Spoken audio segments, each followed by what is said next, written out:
السلام علیکم ناظرین، تو کیسے ہو آپ سب؟ امید ہے کہ سب خیریت سے ہوں گے۔ اللہ آپ لوگوں کو ایسے ہی خوش رکھے۔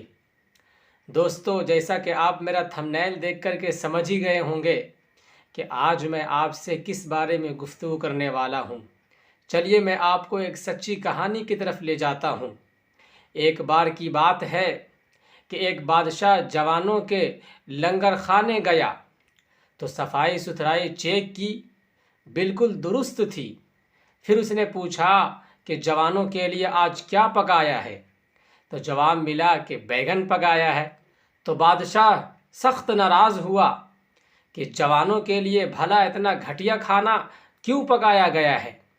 تو اس کے مشیر نے بھی، یعنی جو بادشاہ کے ساتھ تھا، اس نے بھی بیگن کی بدتعریفی میں زمین و آسمان ایک کر دیے۔ بہرکیف لنگر کے کمانڈر نے معذرت کی اور آئندہ سے بیگن نہ پکانے اور اچھا کھانا پکانے کا وعدہ کر لیا۔ تو بادشاہ لنگر خانے سے رخصت ہو گیا۔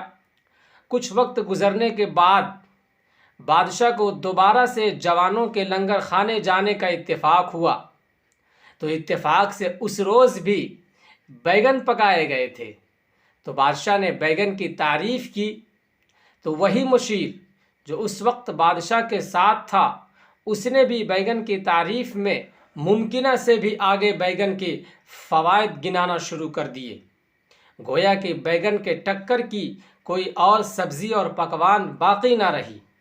تو لنگر کے کمانڈر بہت خوش ہوا اور آگے سے بیگن کے برابر اور لگاتار پکانے کا وعدہ کر لیا۔ تو بادشاہ نے اپنے مشیر سے پوچھا، یعنی جو بادشاہ کے ساتھ تھا، اور کہنے لگا، اس دن میں نے بیگن کی بدتعریفی اور برائی بیان کی تھی، تو تم نے بھی بیگن کی بدتعریفی میں کوئی کسر نہ چھوڑی۔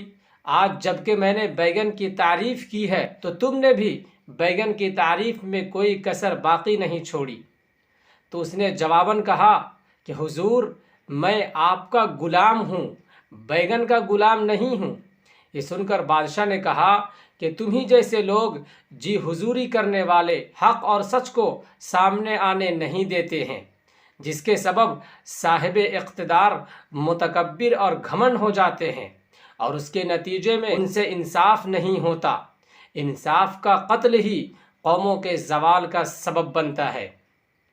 پہلے تو وہ جی حضوری میں چپ رہا، پھر کہنے لگا، حضور اگر جان کی امان پاؤں تو ایک بات میں آپ سے عرض کرنا چاہتا ہوں۔ بادشاہ نے کہا، کہو کیا کہنا چاہتے ہو؟